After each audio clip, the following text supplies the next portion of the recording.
মা চলে যাও না, এখানে থাকতে পারো না। এখন থেকে তুমি এতিম হয়ে যাবে।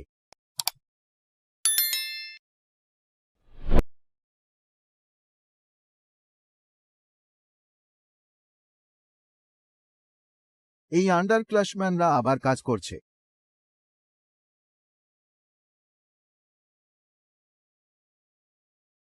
বস কোন গোপন কক্ষ খুঁজে পেয়েছেন কি? না না, ফ্রি নিউক্লিয়াস নট কিভাবে আবার? তোমার কিছুক্ষণ আগে আমাকে বলেছিল আমি দইয়া তাকে ধরতে পারি, আমি তার মাথা কেটে ফেল। কোন সমস্যা নেই, দই আমি তাকে পেতে পারি। আমি তাকে তোমার জন্য বাইরে নিয়ে যাব।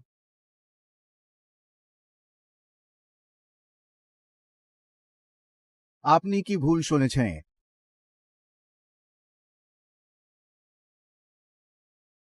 আমি খুব আনন্দিত, আমি খুব আনন্দিত, আমি খুব আনন্দিত, আমি খুব আনন্দিত, আমি খুব আনন্দিত, আমি খুব আনন্দিত, আমি খুব আনন্দিত, আমি খুব আনন্দিত, আমি খুব আনন্দিত, আমি খুব আনন্দিত।